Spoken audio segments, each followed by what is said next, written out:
श्री ओम नमः सिद्धेभ्यः। जय श्री ओम नमः सिद्धेभ्यः। सर्वमंगलमांगल्यं सर्वकल्याणकारकं प्रधानं सर्वधर्माणां जैनं जयतु शासनं। पंच परमेष्टि भगवान की जय हो। आचार्य श्री गुरुवर कुंद कुंद महाराज की जय हो। आचार्य श्री गुरुवर विद्यासागर महाराज जय हो। बोलिए परम पूज्य जगतपुर निर्यापक श्रवण मुनि पुंगव श्री सुधासागर जी महाराज की, समस्त आचार्य संघ की। इस दुनिया में दो प्रकार की व्यवस्थाएं हैं।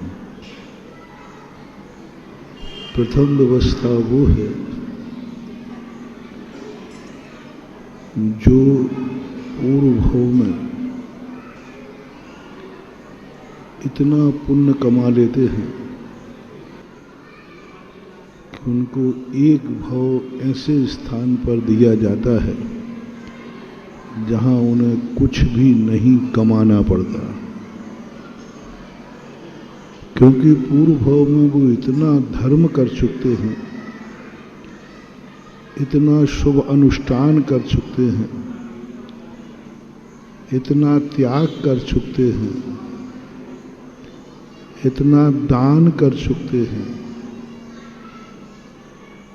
कि उससे ज्यादा किया नहीं जा सकता। जिन्होंने शक्ति को बाहर किया है धर्म, एक वो अशुभ लोग होते हैं, गंदे लोग होते हैं जो शक्ति से भी ज्यादा पाप करते हैं, अपनी भूमिका से भी ज्यादा पाप करते हैं। जो पाप नहीं करना चाहिए वो निकृष्ट पाप भी करते हैं। शक्ति नहीं है, कर नहीं सकते, लेकिन उस पाप को करने का भाव करते हैं, करने के लिए प्रवृत्त होते हैं। ऐसे जीवों के लिए सृष्टि ने निगोद बनाया, नरक बनाए हैं। जो अपनी शक्ति से जब व्यक्ति अपनी शक्ति से, अपनी कुवत से अधिक पाप करते हैं, उनके लिए नियम से अधोगति ही होती है। जितना पाप कर सकते थे, करना चाहिए, उससे भी वो अधिक करते हैं। इसलिए कर्म उनको ऐसी दुर्गति में डाल देता है कि वहां से वो उस भाव में तो कोई सुख की कल्पना नहीं कर सकते, क्योंकि उन्होंने वह कार्य किया है जो करने योग्य नहीं था। जैसे रावण ने किया, जो करने योग्य नहीं था वो पाप किया, नरकों में पड़ा। तो जब आपको कोई भी कार्य करना हो, पाप भी करना हो, क्रोध भी करना हो, हिंसा भी करना हो, झूठ भी बोलना हो, चोरी भी वो करना हो, कुशील भी करना हो, परिग्रह भी जोड़ना हो, तो बस इतना सा मेरा मोटिवेशन याद रखना। क्या यह तुम्हारे करने योग्य है? क्या तुम इसके करने लायक हो?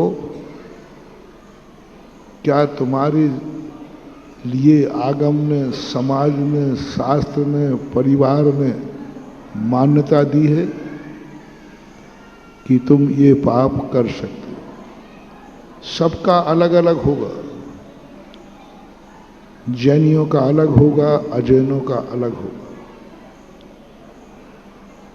तुम्हें ये सोचना है क्या मेरे लिए करने योग्य है? मैं जो हूं जैसे मैं मुनि हूं, तो हमें हर कार्य करते समय सोचना है, क्या यह कार्य मुनि के योग्य है? इससे किसी प्रकार की धर्म की अप्रभावना तो नहीं होगी। ऐसे ही आप लोग गृहस्थ हैं, जैन गृहस्थ हैं, तो आपको हर कार्य करते समय सोचना है, क्या यह कार्य जैनी के लिए करने योग्य है? क्या इससे जैनत्व खंडित तो नहीं होगा? यदि तुम करते हो जो जैनी के करने योग्य नहीं है, तो निश्चित समझना उस समय तुम्हें अधोगति का बंध हो रहा है। इसको गौण करते हैं। दूसरा प्रसंग आता है पुण्यात्मा, जो शक्ति से अधिक पुण्य करते हैं। उनकी कुवत नहीं है, फिर भी वो अधिक पुण्य करते हैं। उपवास करने की शक्ति नहीं है, उपवास करते हैं। व्रत करने की शक्ति नहीं है, लेकिन व्रती बनते, ओवर धर्म करते। जो नहीं करना चाहिए श्रावक को, उससे भी अधिक धर्म करते, उससे भी अधिक करते। जैसे श्रावक को घर में बैठ के सामायिक जाप करना चाहिए, लेकिन मुनि महाराज जहाँ रहते हैं, ऐसे वनवास में रह करके सेठ सुदर्शन वगैरह सामायिक करते हैं। कई श्रावक होते हैं जो अपने भूमिका से भी ज्यादा धर्म करते हैं। दान की शक्ति नहीं है, फिर भी दान बोलते हैं, फिर भी दान को कैसे करके चुकाते हैं। मजदूरी करते हैं जैसे बने, लेकिन बोलते शक्ति नहीं है। मकान बनाने की शक्ति नहीं है, किराए के मकान में रह रहे हैं और मंदिर बनाने की घोषणा कर रहे हैं। शक्ति नहीं है, लेकिन भावना है। परिवार कह रहा नहीं 24 का मंदिर तो बनेगा, पर अपने तो शक्ति नहीं है, कमाएंगे। किसी महिला ने कह दिया चिंता मत करो, आप बोल के आ जाओ, हमारे सारे जीवर बेच देंगे, लेकिन 24 ही तो बने। किसी भाई ने कहा, पिता ने कहा बेटा बनाओ मंदिर, बोल के आओ, हमारे पास एक प्लाट पड़ा है वो बेच देंगे। किसी नौकर ने कहा कोई बात नहीं, जिंदगी में हमें रिटायरमेंट होने के बाद जो फंड मिला था कि बुढ़ापे में घर में बैठ कर के शांति से बुढ़ापा निकालना, बुढ़ापा निकाल लूंगा भीख मांग करके, उस पैसे से मैं मंदिर बनाऊंगा। ओवर शक्ति नहीं है, नौकरी का फंड है, नहीं इसको दान में दे दो। शक्ति नहीं है, प्लाट बेच के दे दो। आज 2 रुपए की हिम्मत नहीं है और लाख रुपए के दान की घोषणा कर रहा है। और आज कुवत नहीं है, लोन ले रहा है, कर्जा ले रहा है दान के लिए। कर्जा तो सब लेते हैं, 3 प्रकार के कर्जा होते हैं लेते। एक वो पापी कर्जा लेता है जो जुआ खेलता है, शराबी है, जुआड़ी है, ऐसे कार्यों में बर्बाद करके कर्जा लेते। जुआड़ी भी कर्जा लेते। दूसरे नंबर के वो मध्यम वर्गीय हैं जो व्यापार के लिए कर्जा लेते हैं, मकान के लिए कर्जा लेते हैं, गाड़ी उठाने के लिए कर्जा लेते हैं, परिवार चलाने के लिए कर्जा लेते हैं। ये मध्यम क्वालिटी है। ये 2 संसार में बहुत है। ऐसे लोग संसार में बहुत हैं जिनके बेटों की बुरी आदत के कारण से सब बर्बाद हो गया, कर्जा और हो गया, सब बिक गया एक बुरी आदत के कारण। दूसरे लोग भी सिरोंज में होंगे, पहले नंबर के भी हैं, मुझे थोड़ा कम विश्वास है क्योंकि सिरोंज मेरी है, ऐसे लोग होंगे नहीं। सिरोंज पर थोड़ा मुझे ज्यादा ही आत्मीयता है, सिरोंज के श्रावकों पर थोड़ा मेरा ज्यादा ही कुछ अधिकार भी है,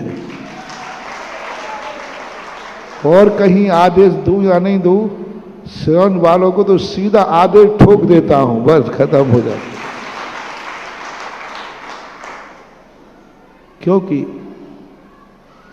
तो मुझे विश्वास है, शायद पर पक्का नहीं कह सकता, कि ऐसे पापी कम होंगे जिन्होंने जुआ के कारण, नशाखोरी के कारण, किसी पाप व्यसन के कारण से कर्जा लिया हो,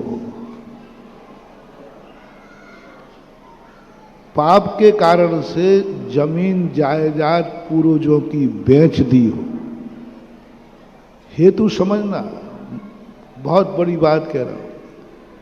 जिनके बाप दादों ने संपत्ति जोड़ी थी और बेटे ने बुरी आदत के कारण, कोई भी गंदी आदत के कारण से बाप दादों की संपत्ति बेच दी, जायदाद बेच दी, बुरे कार्यों के कारण अपने मां के पत्नी के जेवर बेच दिए,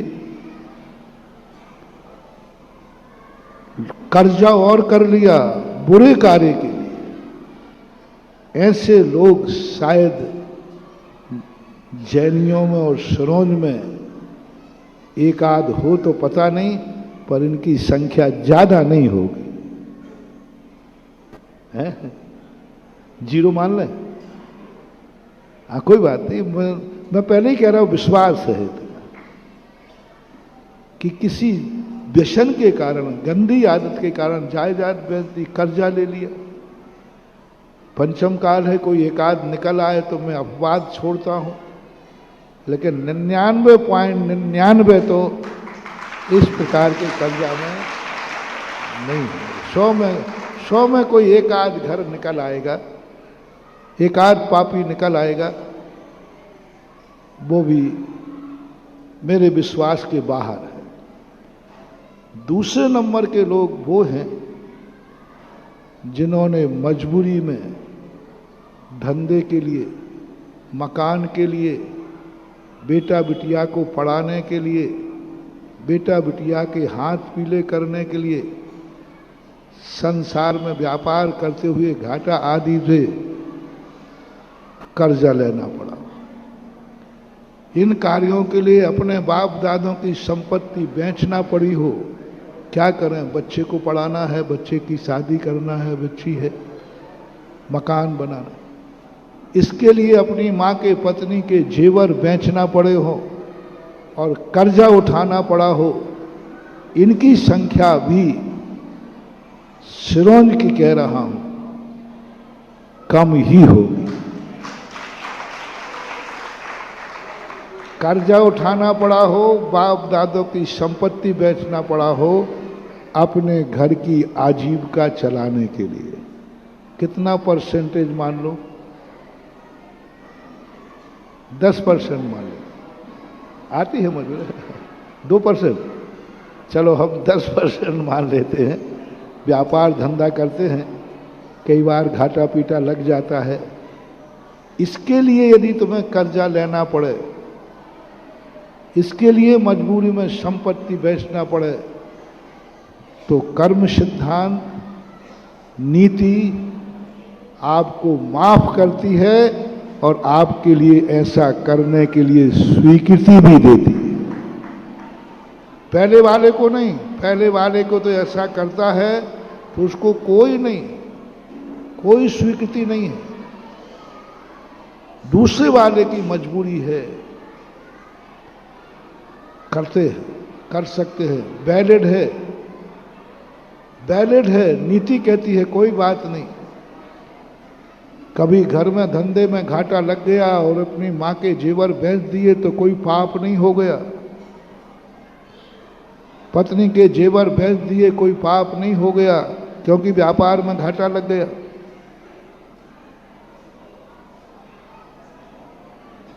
जो सब कर्जा था, कर्जा लेना पड़ा व्यापार के लिए, कोई पाप नहीं, ये गृहस्थी है।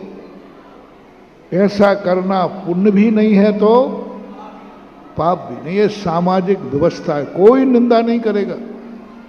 आपके जीवन में घाटा लग गया और आपके पिताजी का मकान था, आपने बेच दिया घाटे पूर्ति के, कोई निंदा नहीं है, लेकिन धर्म भी नहीं। इस मौके से अभी मैं तुम्हें बचा रहा हूं। तीसरे व्यक्ति वो चाहिए है जिन्होंने कभी दान के लिए ब्याज पर पैसा उठाया हो, दान के लिए अपनी माँ पत्नी के जेवर बेचे हो, दान के लिए मकान बेचा हो पूर्वजों का, दान के लिए ओवरदान, जिस दान के लिए कर्जा उठाया, जिन दान के लिए माँ पत्नी के जेवर बेच दिए, जिन दान के लिए पूर्वजों की वसीयत सारी बेच दी, दान के लिए, इनमें कितने परसेंटेज हैं?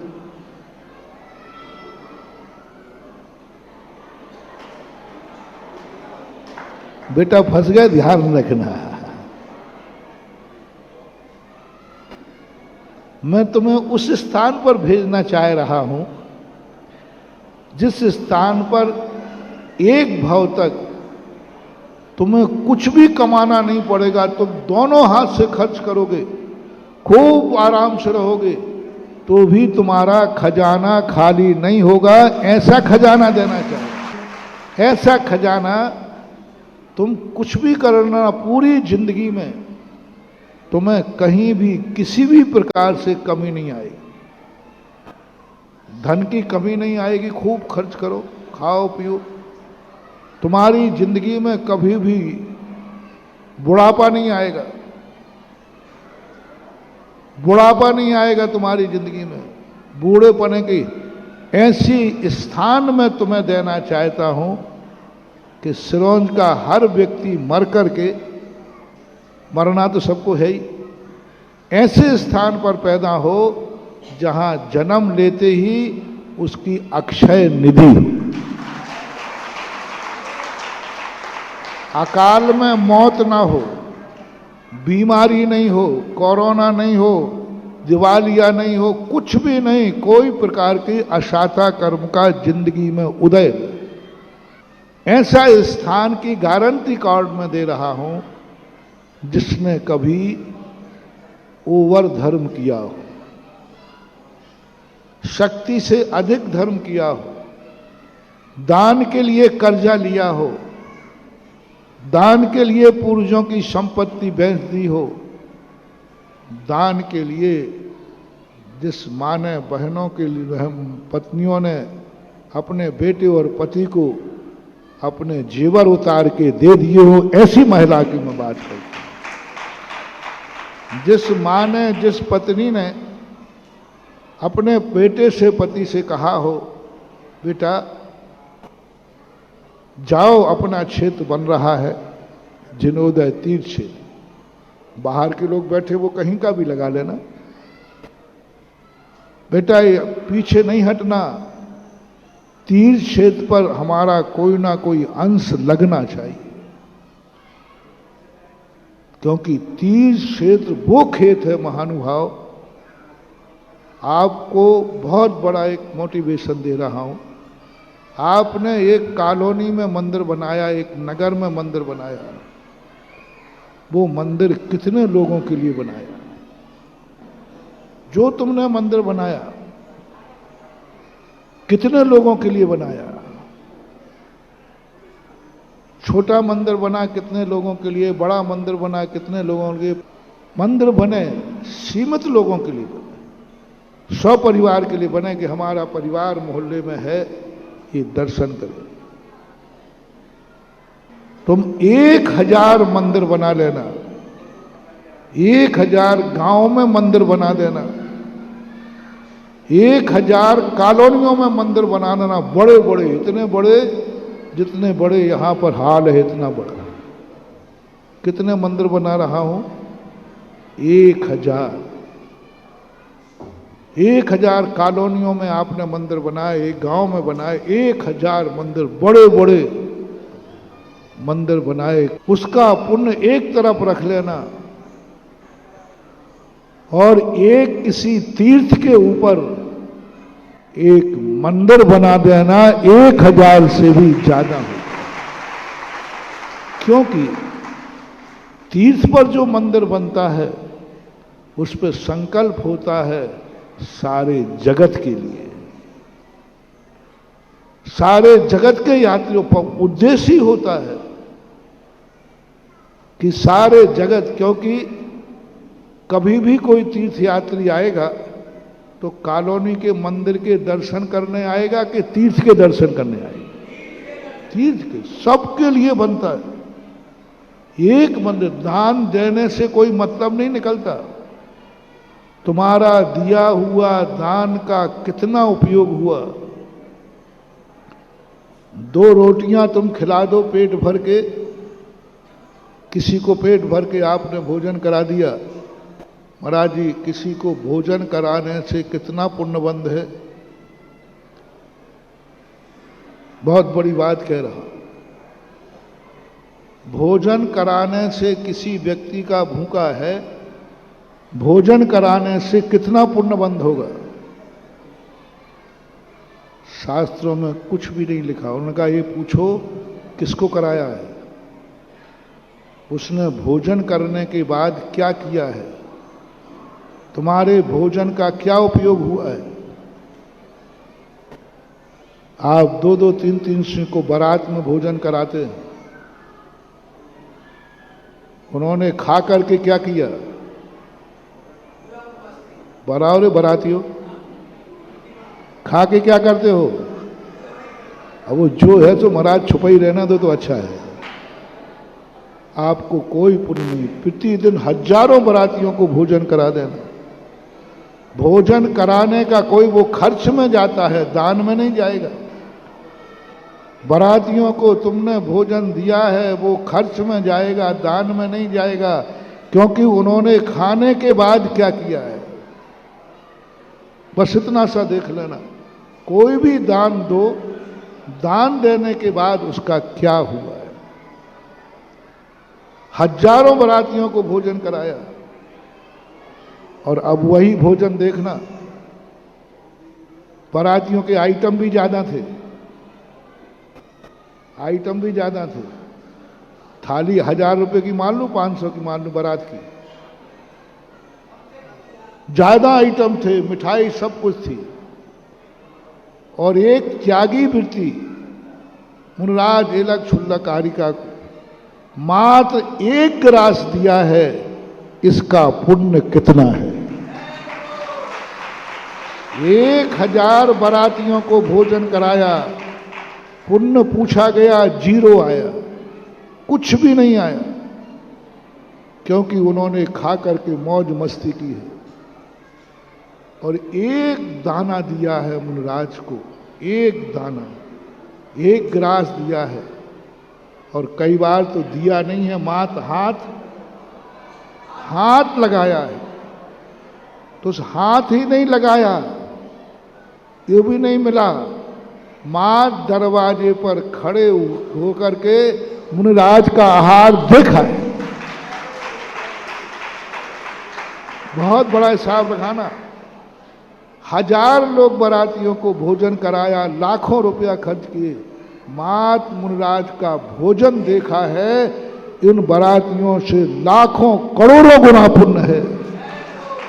हाथ लगा दिया तो और करोड़ गुना, दे दिया 1 ग्रास दिया, उसका पुण्य की महिमा पद्मनंदी आचार्य महाराज पद्मनंदी पंचविंशतिका में कहते हैं कि उस दान की महिमा गाने के लिए शुद्ध केवली के पास भी ज्ञान नहीं है। उसकी महिमा गाने, उसके पुण्य को बखान करने के, कहाँ 1 ग्रास और कहाँ बरातियों के 1000 का भोजन।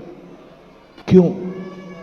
खर्चा तो वहां ज्यादा हुआ है, वहां तो ज्यादा लोगों के पेट भरे हैं और पूरे पेट भरे हैं। सवाल पेट भरने का नहीं है, सवाल तुम्हारा भोजन खाने के बाद क्या किया है उसने। मुनिराज तुम्हारा भोजन करने के बाद क्या करते हैं? और बाराती भोजन करने के बाद क्या करते हैं, दोनों की तुलना करना। मुनिराज भोजन करने के बाद सामयिक करते हैं, स्वाध्याय करते हैं, प्रतिक्रमण करते हैं, ध्यान करते हैं, प्रवचन करते हैं, विहार करके लाखों जीवों को बचाते हैं। जब विहार होता है उस समय चौका लगाता है कोई रास्ते में, मालूम उसका पुण्य एक्स्ट्रा है। अब वो 24 घंटे के अंदर जितना विहार करेंगे और उनके पैरों से जितने जीव बचेंगे, उसका छठा भाग उस दिन आहार कराने वाले को है जिसने विहार में चौका लगाया। क्योंकि 24 घंटे वो चलेंगे अब, तो जितने जीव बचेंगे, बोलो कितने जीव बचाते हैं जी मुनिराज चलते समय? वो उसका श्रेय उनके हार। तो ये सारी क्रियाएं की मुनिराज ने जो कुछ किया वह उस आहार देने वाले का है। इसलिए आहार देने मात्र से कोई मूल्य मत समझना।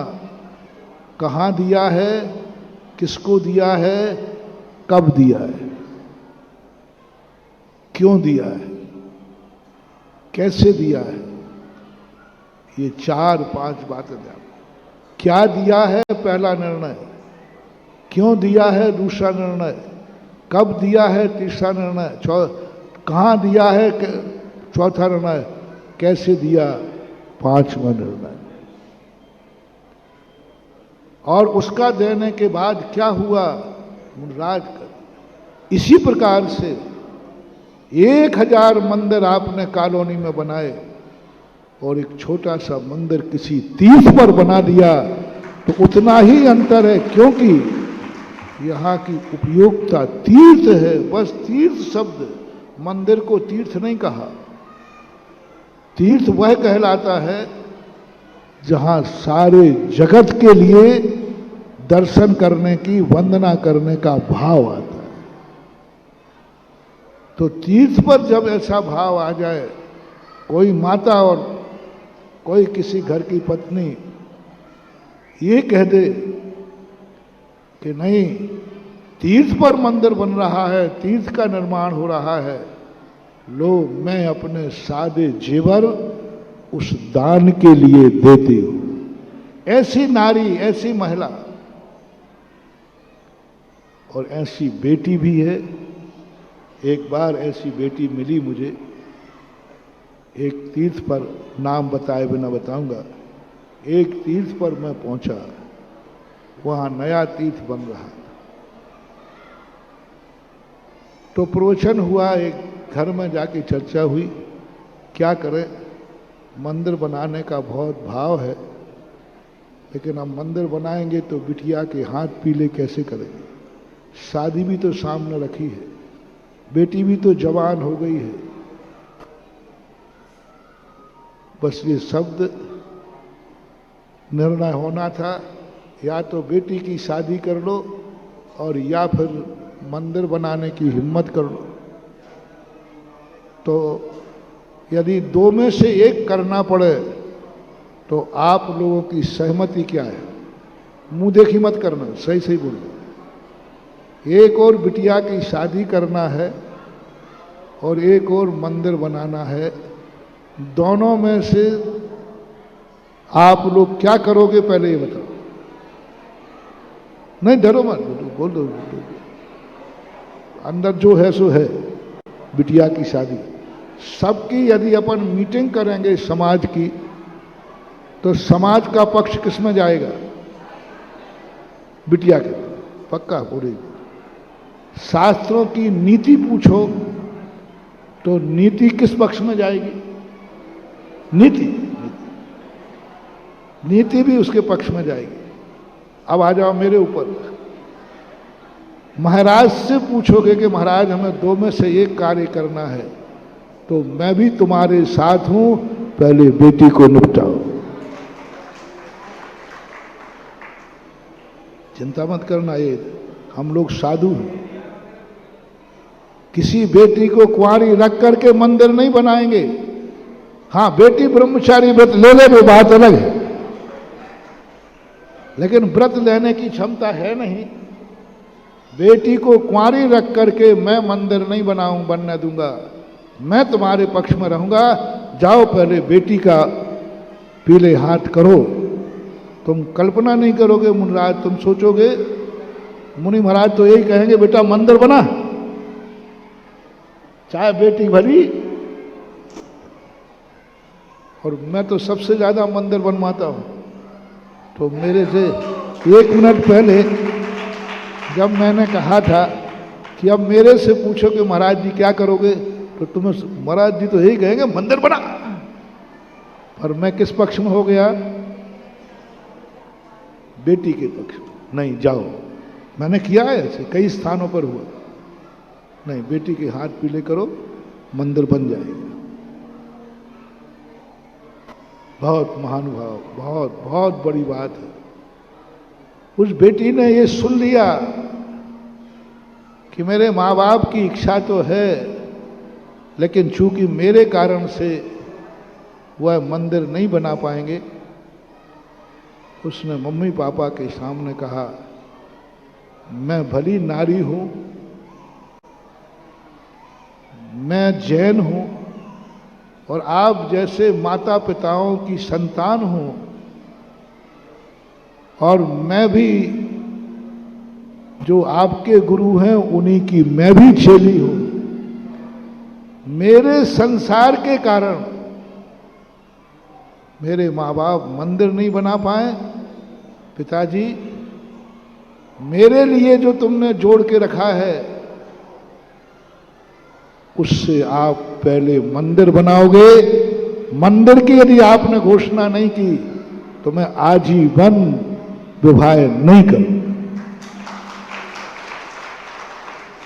बेटे ऐसा मत करो। बोले नहीं, जब ब्राह्मणी सुंदरी अपने माँ बाप की भावना रखने के लिए आजीवन ब्रह्मचर्य व्रत ले सकती है, तो आज पंचम काल में भी जीवित। बेटी तेरा तो भाव ऐसा है ही नहीं संयम का। नहीं, मैं पालन करूं और करूंगी शादी उसी से जो एक नरियल पर शादी करेगा, तो मैं करूंगा। मेरे सामने बेटी ने जिद कर ली, मेरे सामने केस आया। मैंने बिटिया को भी समझाया, बेटा ऐसा नहीं होता है, मंदिर तो कोई ना कोई बना लेंगे, ये तो तीर्थों के मंदिर हैं, बनते रहते हैं, कोई भी बना लेगा। तुम ऐसी गलती मत करो बेटा। देखो तुम्हारे पिता की हैसियत नहीं है, मैं जानता हूं, और इस कारण से ऐसा नहीं करो। आप चिंता मत करो, मंदिर तो बनेंगे, सब बन जाएंगे। तो बेटी ने क्या कहा, महाराज मंदिर तो आप हजारों बना दोगे, लेकिन मेरे मम्मी पापा के नाम का तो नहीं बना दोगे ना। क्या उसने गजब की बात की। ऐसी बेटियां भी आज हैं कि अपने शादी का बलिदान भी कभी माँ बाप की इच्छा पूरी करने के लिए शादी के दहेज का बलिदान करके और अनुमति दी हो, ऐसी बेटी मुझे चाहिए जो अपना बलिदान करके। ऐसी बेटी, ऐसी पत्नी जिन्होंने कहा हो कि नहीं, दान के लिए हमारी सारे जेवर समर्पित हैं। ऐसी मां चाहिए जो अपने बेटे से कहे कि मेरी सारी वसीयत यदि तू दान में करता है तो मैं सारी वसीयत जेवर तुझे देता हूं। यदि ऐसी पत्नी, ऐसी मां, ऐसी बिटिया मिल जाए और ऐसे पुरुषों में मिल जाए, यदि कभी ऐसा तुम्हारा भाव आ जाए, तो लोग, ऐसे लोगों के लिए प्रकृति ने एक स्थान ऐसा बनाया है जहां तुम जिंदगी भर कभी तुम्हारी निधियां खत्म नहीं होंगी। अक्षय पुण्य जो 2 स्थान है, इसी का नाम है स्वर्ग, इसी का नाम है भोग भूमि। स्वर्गों में और भोग भूमि में कौन जीव जाते हैं? यही जीव जाते हैं जिन्होंने यहां शक्ति से अधिक दान दिया है। शक्ति थी नहीं और भाव कर ली, शक्ति से अधिक धर्म किया है, शक्ति थी नहीं और धर्म करने चल पड़े, अपने सांसारिक सुखों की बलिदान चढ़ा दिया। ऐसे लोगों के लिए संसार में व्यवस्था है, इसी को बोलते स्वर्ग और भोग। इनकी संख्या बहुत कम है, बहुत कम। एकाध कोई कभी पॉइंट में आ जाए तो हो जाए। अब जिस युग में अपन जी रहे हैं ये कर्म भूमि है। कर्म भूमि के अंदर तो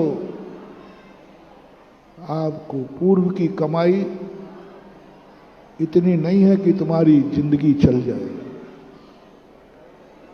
कर्म भूमि के जीव को कहा है कितने भी पूर्वजों की वसीयत मिल जाए, यदि वो स्वयं नहीं कमाता है तो कुबेर का खजाना भी खाली करके कंगाल हो जाता है, क्योंकि इतना पुण्य हो ही नहीं सकता। कर्म भूमि के अंदर तो यही की व्यवस्था है, कितने भी पूर्वजों का तुम पुण्य लेकर आओ, कितना भी पुण्य लेके आओ, लेकिन इस पंचम काल में आपको वर्तमान में पुण्य कमाना ही पड़ेगा। सारे समाज से मेरा कहना है, जैसे बने तैसे, चाहे तुम्हारी सारी कमाई लगा दो, लेकिन त्रिमूर्ति मंदिर सबसे पहले बना दो। उसका काम बंद मत करो, वो मंदिर ही इस क्षेत्र को आकाश में ले जाए। वो मंदिर ही, जिसने उस मूल मंदिर के अंदर अपना थोड़ा सा भी दान लगा रहा है, वो मैंने पहले ही कहा, वो साधारण नहीं, चक्रवर्ती होगा अथवा तीर्थंकरों के यहां बेटा,